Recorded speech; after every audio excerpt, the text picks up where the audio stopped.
On today's episode, we are changing it up and talking about coins. Make sense?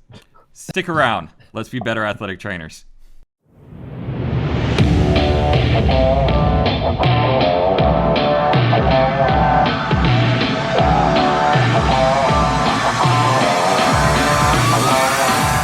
Before we start, I want to thank IPG Philly for their continued support of PATs and athletic trainers in the state of Pennsylvania. For more information, please visit ipgroup.info. Matt, I want to welcome you to the show. Thank you for coming by.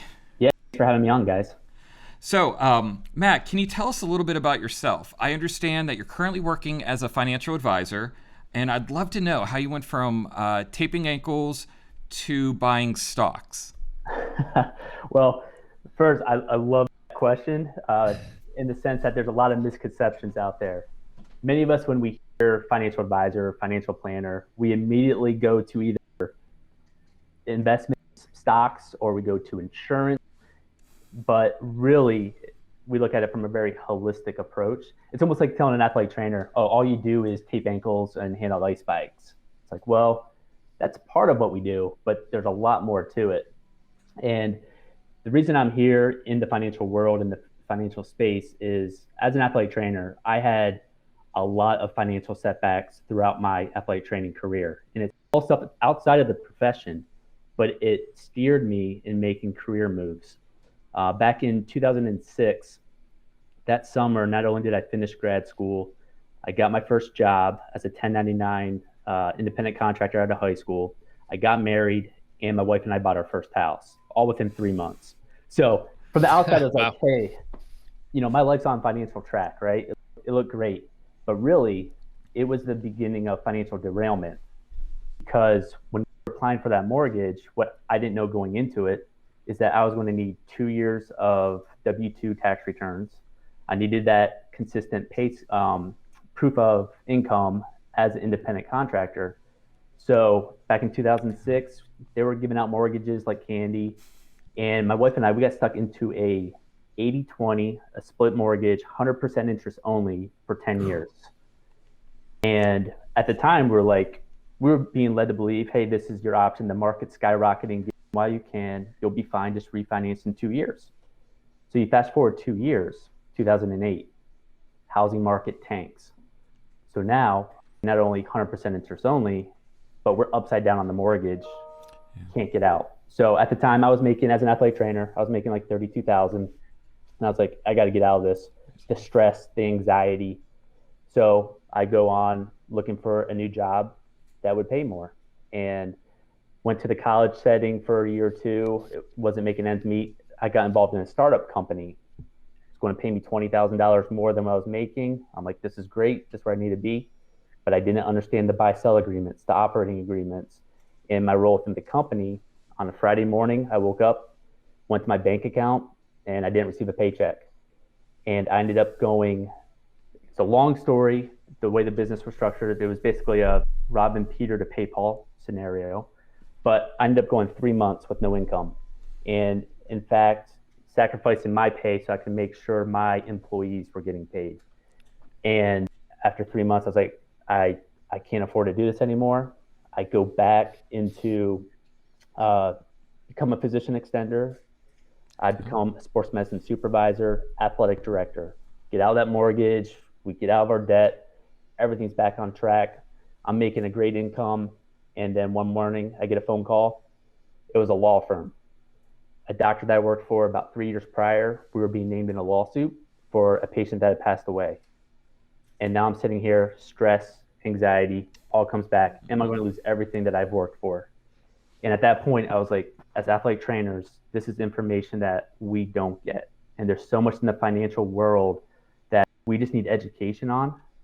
And ultimately, as athletic trainers, I mean, we get it. We're overworked, underpaid to begin with. And so therefore, it's how do we manage our money? How do we prepare ourselves? And how do we have confidence and clarity around our financial world? Yeah, no, that's great, Matt. I appreciate you sharing that story. Obviously, it's got to be difficult to say that out loud, right? Like that's a lot to go through. That being said, athletic trainers kind of getting into the profession that we're not going to make a ton of money, right? That's not why most of us get into the profession. We love what we do. We love our athletes, and we love to provide that care that we do. That, you know, isn't the only reason, though. We still need to make a living, and we still need to set ourselves up for the future. What could you tell us or tell our listeners? What are some key areas that we can really focus on, and maybe talk about what to focus on early in our career versus, you know, maybe mid 40s, 50s, and then maybe later on. What are some real key areas that we need to know about or need to you know, think about as we're trying to set ourselves up for the future? Sure. So if you look at your financial world, it starts with organization, just knowing where everything is together. Going back earlier, you know, when you say, oh, you know, you're a financial planner, it's stocks or it's insurance. You know, a quick exercise I would like to run with people is, I'm just going to kind of start to rapid fire at you guys some topics and think about it. It's like, do I have that going on in my life? And it starts with car insurance, homeowners insurance, renter's insurance, long-term disability insurance, short-term disability insurance, health insurance, wills, trusts, powers of attorney, life insurance. How about property? Do you have jewelry, sports collectibles, things of significant value, savings, checking, money markets, CDs, maybe an Acorns or Robinhood account for investments, a 401k, 403b, 529 plan, college savings for your kids? How about a mortgage, credit card debt, student loan debt? How do you manage all that? How do you see it all in one picture, and how is it effective? And that all then comes back to the most important thing. Our largest asset that we have is our ability to generate income for ourselves. And that's where it starts. And so the first step is just being financially organized, being able to see everything. Are your dollars being effective and efficient in all the different areas? And is it going to be effective and efficient in the short term, midterm, long term? When are you going to need access to that cash? And the next step is really thinking about your goals and your concerns. All of us are at different life stages. We all have different goals and concerns ahead of us. And where I find this is, I fell in this trap early in my career, is I was just trying to self-teach, you know, listen to different types of podcasts or read books. But a lot of the information out there, it's good information, but it's not a one-size-fits-all approach. Mm-hmm. You know, it's not a blanket philosophy or strategy. You really have to customize it to yourself. And the only way you can do that is by being organized and getting everything laid out in front of you to start with. From there, once you're organized, the team at IPG Philly, what we really focus on it's a 4-step approach. So we look at protecting our todays, making sure any of the big what ifs happen, we're still able to feed that income bucket for ourselves. From there, we look at saving strategies, controlling what we can control. A lot of people naturally think, okay, I have my 401k plan or, you know, retirement plan through work, I'm set. But we can't always control the stock market. We can't control when we have access to that money if and when we need it. So we build in a saving strategies. Then we look at your life event plans. What's going to happen in 6 months? What's your goal in 3 years, 20 years, 40 years? And then from there, if you have debt, we focus on how can we approach and tackle some of that debt for you. So here's kind of a question to kind of go on from that. So you were a 1099 for your first job. So you're an independent contractor working for an organization or a school district. Mm-hmm. How does investing and saving for the future and creating that strategy differ from somebody who is a W-2 employee, somebody full-time with benefits and working for the organization, or through, yes, I should say? So a lot of different strategies, right? And if you're a 1099 contractor, it's, do you set yourself up with an LLC, or, you know, do you create a business structure that then opens up opportunities for different investment and retirement strategies?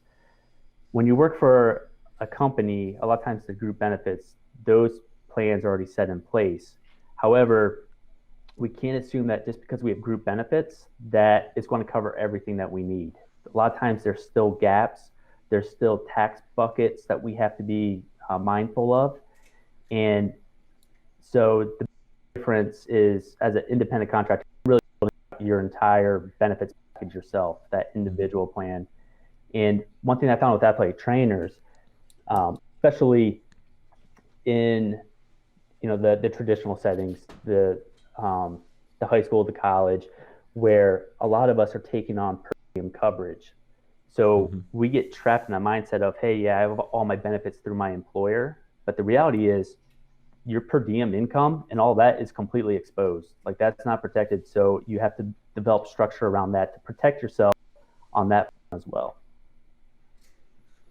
So you talked a little bit earlier about getting organized, and that sounds all well and good. Could you maybe dive into what that entails, or any specifics you could share with us?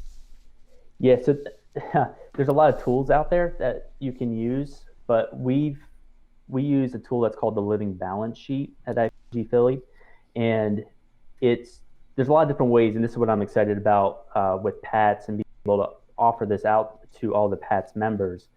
There's a couple ways you can go about it. You can set up your own personal website and go in and enter in all that data yourself if you want to. If you're a do-it-yourself type person, you can go in, and it's a simple, easy website, walks you through category by category, and you just type in the specifics on what's being asked, and it'll show you then a scorecard. So what you have in place for protection, what you're doing on cash flow and savings wise, your debt. You actually have a scorecard, and now you can say, hey, I'm doing great, or these are areas that I need to improve upon.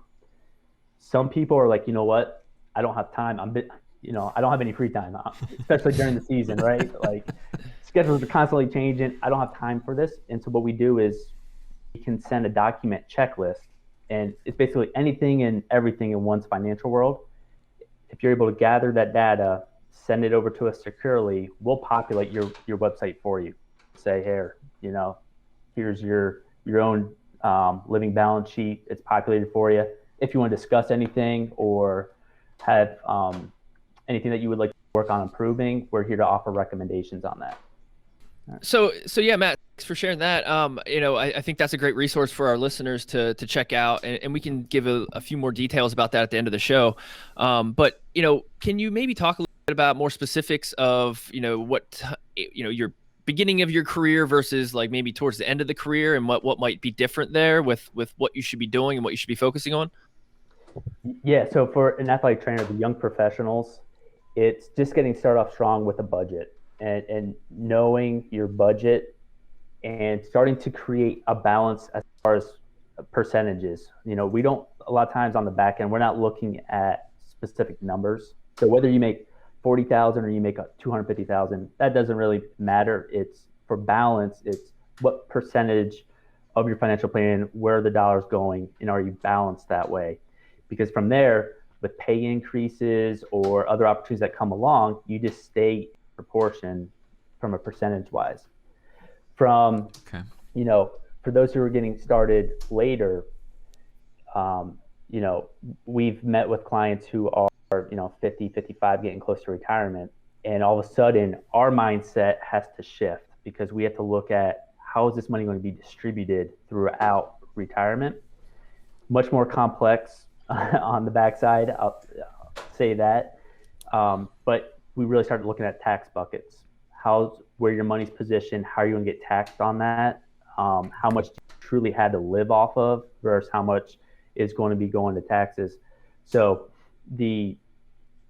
initially it's just getting control of your budget. And then as you layer in over time, it's just shifting dollars. And a lot of times as people, we don't like cost, right? Anytime no matter what it's going to, it's a bad 4-letter word, it's cost.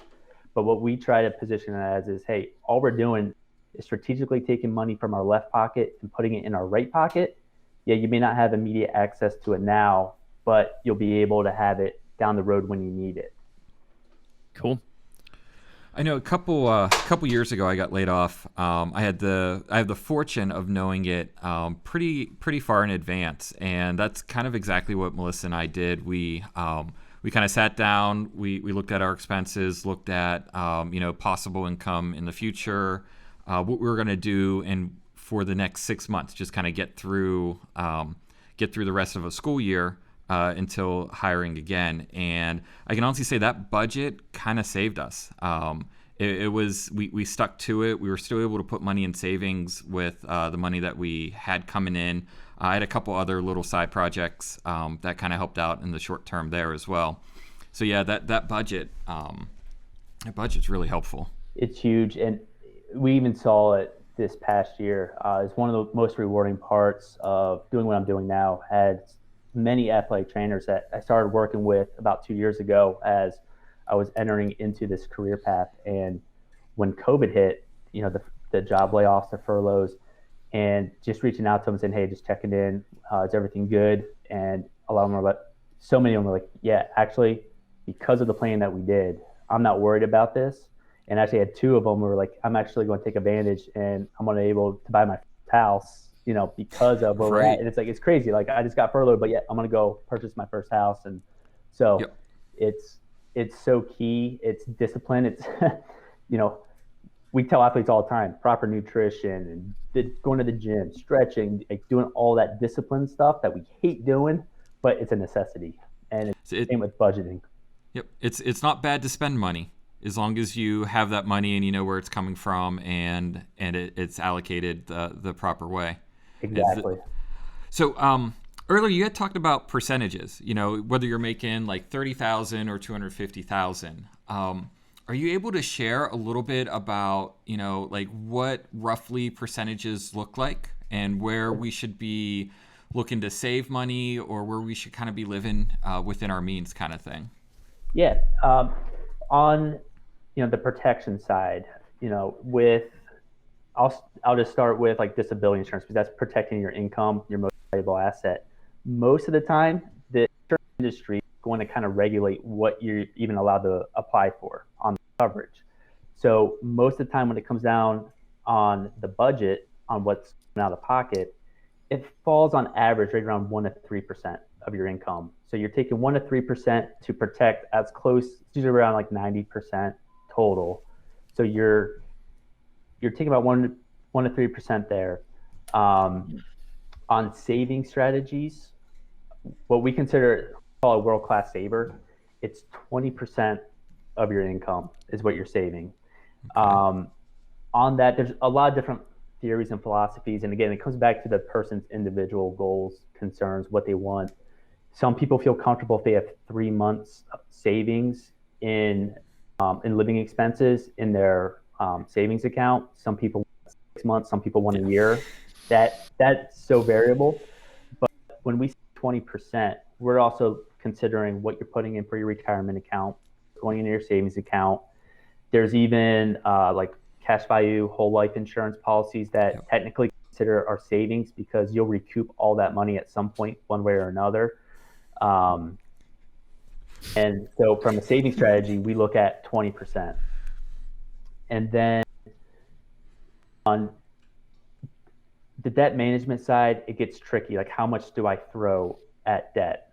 And there's a lot of different philosophies and theories out there. Some people will say, hey, just save $1,000, throw the rest at debt if you're comfortable at that. Yeah.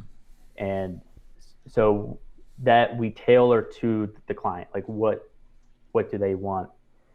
So kind of based on their comfort level, their income, their debt structure, kind of what they need versus what they're willing to kind of get by with, that kind of thing? Yep. Okay. Yep. So, Matt, yeah, go ahead. Yeah, so I was just curious, what are some of the biggest mistakes you see people making? First and foremost, not having any control of their budget, not knowing where their money's going. And it's amazing. Sometimes you go through just a living expense worksheet with them and they realize like, wow, I have, a couple $1,000s at the end of the year. I don't even know where that money's going. And so it's accounting for every dollar. It makes sure every dollar has a purpose. So that's a big one.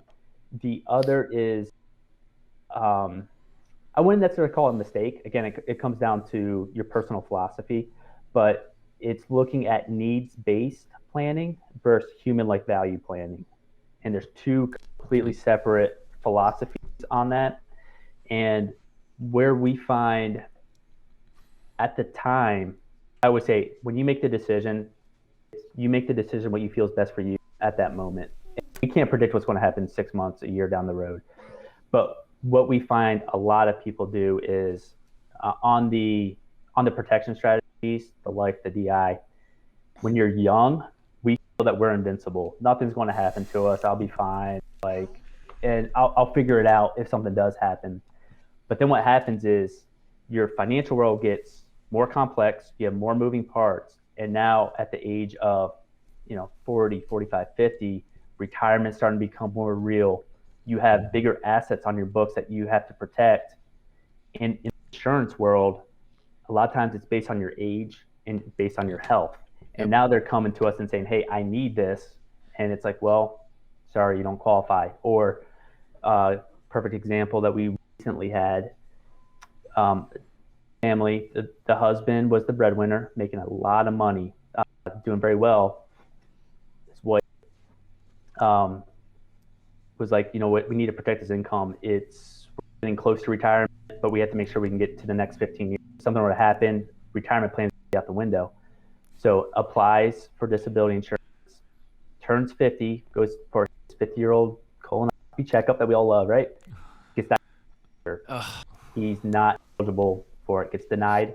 And now there's a stress and burden there of, I don't have this protection. I now potentially have an illness or an injury that could prevent me from working. Yep. How am I going to get through retirement? How am I going to get through retirement? And so on the protection side, it's the procrastination is what gets people the most. They put it off. And then when it's time, they either the premiums are so high they can't afford it and they can't fit in their budget, or they don't qualify. And that's another very common issue that we see. Yeah, no, that makes a lot of sense. And trying to, I think that's why it was really valuable to get you on here. I won't lie, I was a little skeptical at first, just because this is way outside my wheelhouse, and we talked about that a little bit on the pre-call. Finance is not my cup of tea. So, but I do think it's a great conversation that needs to be had, right? So, I appreciate you coming on here and sharing your knowledge with us. And I think if anything that hopefully people take away, that starting this conversation earlier is probably your best bet. Yeah, it's making the educated decision, at least having the knowledge. And to your point, Adam, it's not your fault, right? We always joke, finances, it's something that we don't talk about. It's a big no-no. You don't want to talk about your financial situation with anyone. And it's, we're not taught it in schools, even in the home world. Me growing up, I didn't talk finances with my parents a lot. It was just kind of hey, just figure it out as you go. And I think financial wellness is becoming more and more of an issue. And there was a recent statistic that said 45% of Americans suffer from financial stress and anxiety. It is a problem. And it's not just athletic trainers, it's a society thing. But so the earlier you have a conversation, and what we always joke about is, hey, we're here to educate. We'll provide recommendations. What you do with the recommendations is up to you. You can implement all, some, none, that's fine, but at least you have the knowledge to make an informed decision. Yeah, that's awesome. I think the scariest thing that you said in that last segment was 40 is old, and I'm 2 years away from that, and I'm just shoot. I know. I'm at that point myself. My wife and I the other day, we were looking she's closer to halfway to retirement. She's over that halfway point. Mm-hmm. It's we got to really start, planning that out. And you think about it, retirement age is 65, 67, around there. So that's when most people ideally want to retire. That's when Medicare, Social Security, all that's kicking in. And it's all of a sudden you start off at 25 and you're oh, I got plenty of time. And then all of a sudden, I'm on the home stretch. Yeah. I can remember when I first started at Dickinson, they provided an opportunity to talk to to somebody such as yourselves but it was kind of setting up the retirement, and I just started working, and the guy basically laughed at me because he was like, yeah, you don't even have any income yet. Like we're going to set you up on this plan, and like, don't even worry about it. So like I washed my hands of it for a while. And obviously now I'm starting to creep up there with you all, and circling back and really trying to dive into this stuff is probably a good idea. So. And you bring up a good point on that, Adam. I saw it myself working for school districts, working for corporations. And again, it's no fault to them. But when you get set up on your retirement plan, I think I had a 15-minute meeting with our guy. And he's like, so you're this age, we're going to put you in this target fund, and, I'll see you next year. That was exactly what it was. Yep. And so while that's part of financial planning, it's not all of financial planning. And I even like to use the example of you go to purchase a car, right? So everyone, most of us need a car. You go to the car dealership. They're not going to sit there and say, well, okay, what are your goals and concerns? Like what's going to be 3 years, 5 years down the road? How does purchasing this car or investing it for this retirement account, how's that going to affect the rest of your financial world? What other sacrifices? Where are you going to have to move money? No, what are they saying? This is your income. This is the percent that we can give you. This is your credit score. Okay, great.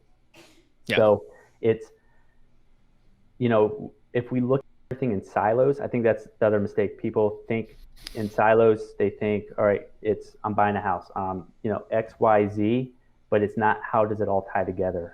And what does that mean for other areas? Because again, that bucket of your income has to go in. We focus on 19 different areas in one's financial world, putting it together, but it all stems from that one bucket. So it's how is one decision going to affect all the other areas? Yeah, no. And that's the thing, right? It's that personalized. I think we've talked about it several times here. But it's that personalized touch. Everybody's going to be a little bit different. Goals, expectations are going to be different. So having somebody such as yourself that can kind of guide you through that process, I think would be really, really valuable. That said, I don't remember all the details. We were on our pre-call, and you talked about your residency programs, and it sounded cool and helpful. Could you just maybe describe those a little bit and what that entails? Yes. So we work in multiple hospital systems where we go in, and this is kind of why I wanted to really focus on athletic trainers. I got this idea from the residency programs. Physicians in the residency programs, they have outside professionals come in to present on different topics. And part of it is financial awareness, financial wellness. And so on a quarterly basis, we'll go in and we do a 1-hour seminar on protection strategies. And then we do a 1-hour seminar on cash flow and budgeting. And we do student loan. A lot of physicians come out with a ton of medical debt or student loan debt. So we do student loan management and debt management. And through the residency program, they hear us 3-4 times talking, and sometimes it resonates. Sometimes they're at that point, it's like, yeah, I can start to implement some of this stuff. And for others, it's okay, as I come out and become an attending, it's going to make sense. I can start to implement it then. But when I saw that these other medical professionals were getting this education, that it was built into their program, it's like, we should be able to do this for athletic trainers. Yeah, absolutely. So what we're doing now is it's seminar series. We can offer it to whether it's companies, school districts, or just for PATS members. There's a lot of opportunity here where we can just say, hey, we're going to set this up, and if you want to tune in and listen in, you can, and get a little bit of education out of it. Love that. I love that. I call myself a lifelong learner, and I have more recently actually started to dive outside. So, spent the last 15 years only learning about physiology, anatomy, rehab, right? And I was starting to realize that branching outside of that and learning outside topics, actually, usually you can find some overlapping concepts, right? Even with finance, I feel like there's definitely concepts that you could take from that world and bring into your professional world of athletic training as well. But even if not, like just setting yourself up financially, I think just, talking about anxiety and the stress of finances and not having that control is going to affect what you do in your daily living as well, right? So like the importance of this is just beyond what we can even fathom. So I'm loving this. Like I said, I was skeptical at first, but I'm so happy we got you on here. And I think that these topics are just so important, and we don't talk about them, like you said. So your ability to bring them to athletic training, I think, is going to be really helpful. That said, like, what makes you different, right? What makes you, I guess one, if I were to contact you and want your services, what does that entail? And then what makes you different than somebody else? Sure. So if you were to contact me, my first question is, what's going on? Like, what goals, concerns, like what's stressing you down? And you and I have that conversation. And then I've built this model with my team. I got to give Jeff Bryant, Mike Waterhouse, quick shout out. They've been instrumental in this because I wouldn't have been able to do this without them. They saw my vision and got behind me. But I view the financial triage, so to speak, kind of like a sports medicine team, where as an athletic trainer, you see that patient, they come to you, you assess, and then it's, okay, it's a knee injury. I'm going to send them to the knee doc.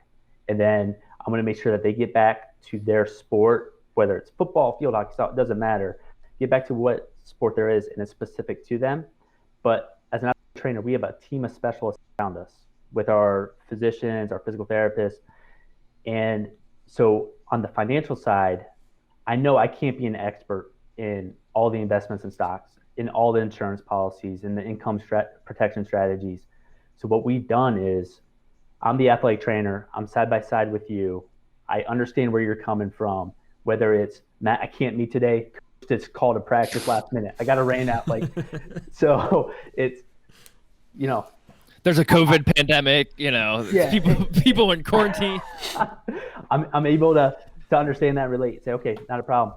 But here's your problem. Let's go meet with Ray, our income specialist. Let's go meet with Mike, our investment specialist.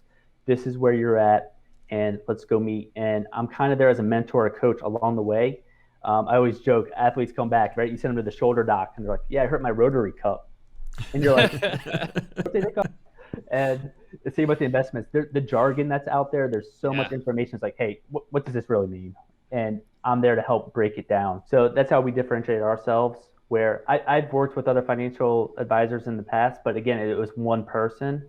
And so, not that it's necessarily wrong, but sometimes it's, okay, very tunnel vision that way. And we bring a lot of different perspectives to the table, and we challenge each other behind the scenes, making sure that we are doing what's best for you in the big picture. I love that. I take that same mentality with my sports medicine team. And yeah, we can't, like you said, we can't be experts at everything. And I love that you're willing to admit that and refer out when you need to, right? And your ability to put that in layman's terms, right? And interpret what maybe the expert said if they weren't able to communicate that as well as they should have. So that's awesome. So let's jump back to some of those free resources you were talking about. Can you tell us a little bit about the tools, where we can find them, and what they're going to help us with? Sure. So the living balance sheet, you can actually just Google living balance sheet and go in there to kind of see an overview of it. But what's neat is it breaks it down and color codes the system for you. So on the top bar, it says protection, and it has all your protection strategies, from your homeowners and property casualty insurance to your group benefits, if you have wills, trust, life insurance. Then you have your assets, your liabilities, and then your cash flow at the bottom. So it really breaks it down. The best way to get set up on it is, all I need to create an account is a name and an email address, and I can theoretically set up a living balance sheet for anyone at no cost, no obligation on that. The Wealth Steps program is the educational program that we call it, and it's the same there. It's, if you want to take advantage of it, I'm actually running a pilot program right now as we speak. I have 12 athletic trainers signed up on it just to make sure it flows. Yep. It's something new that we're rolling out, and so we're going through that process. It's a 5-week process where it's pretty much a half-hour, 40-minute presentation followed by, hey, we're going to dive into your living balance sheet. I'm going to show you how to navigate your website and where to put this information in to make sure it makes sense. And so the easiest way is whether it's email correspondence, text, any way getting in contact that way to set that up. Perfect. And we'll put all that in the show notes, add the links, and make sure everybody has access to all that information. Perfect. All right. Phil, we ready to move into the lightning round? I think we should. Right. Do you want to start? You want me to start this time? Go ahead. You can get started. So, Matt, what is your dream job? Doing what I'm doing right now. There you go.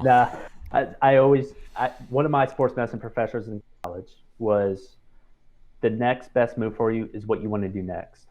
And quite frankly, right now I enjoy what I'm doing. I love what I'm doing. And, who knows what's going to unfold in 15, 20 years from now, but passionate about doing what I'm doing right now. I love the team that I have that we're working with. Every day's fun. I love that. I love that you bring in the team aspect into finances, like we use with the sports medicine team. But I have to ask, do you pick up your hip sack anymore? So nope, I do DME. So on the side, I still fit DME products for company, but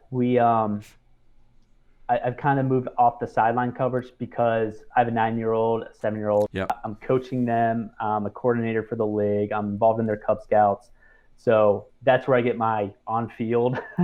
And actually, I'm helping our league build out like a safety coordinator position and helping train these volunteer coaches on sports first aid and things of that nature. So that's where I get my AT fix, so to speak. There you go. And you want something. I think that's a very good give back to the community too. For sure. I appreciate people getting involved like that. Nice. Yeah. No, I appreciate that as well. So Matt, what do you do for fun? Sounds like you're a busy guy. I don't know if you have time for fun, but if you find some time, what are you doing? I have a lot of fun being involved with my kids in their activities. On the side, I do love making home videos, photography, videography, putting stuff together that way. So that's kind of my side hobby at home. And we do enjoy the outdoors. We go camping a lot and nice things like that. Yeah. Sounds like my kind of guy. Yeah, right. So where do you draw your inspiration from? Quite honestly, I get inspiration listening to, I love Simon Sinek podcast that way, TED Talks, and also just music. I get a lot of inspiration just listening to different types of music that gets me pumped up, motivated, like diving into the lyrics and being like, okay, like let's get to work here. Let's make a difference. Yeah. Awesome. So I know you're not currently practicing in athletic training, but I'm curious to hear what your response is to this. But what does being an athletic trainer mean to you? It's making a difference and enhancing the experience for all those that are involved.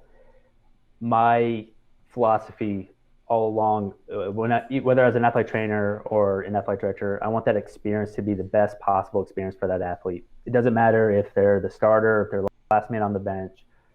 Building those relationships, having those conversations, that's what the kids, the athletes, that's what they're going to remember long term. They're not going to remember what I did on week 3 of their ankle rehab program, but it's just making a difference in their lives, making an impact. That's awesome. We always get the greatest answers from that. And I thought you were going to just stop after your first statement, which would have been amazing, and just like mic dropped it, because that was a great. But then you provided a little bit more detail, which is also awesome. But yeah, Matt, thank you. We really appreciate coming on the show and taking some time and providing us with some information. Our listeners, I think, will find this very valuable. If again, we'll put this up on the show notes and then add the links. But how can people reach out to you? Just one last time. Sure. So my cell phone number, 215-595-7132. Text, phone call works, or my email which is Mathew.shade@ipgroup.info. Perfect. And like I said, I'll throw that up on the show notes. That makes sure everybody has access to that. Matt, thank you again. And a huge thank you to IPG Philly for sponsoring this episode. We appreciate it. And to our listeners, thanks for tuning in. Remember to like, subscribe, share, tweet, post, comment, and DM. Until next time, I'm Adam Richmond. And I'm Philip Hensler. And this was the Pats Podcast.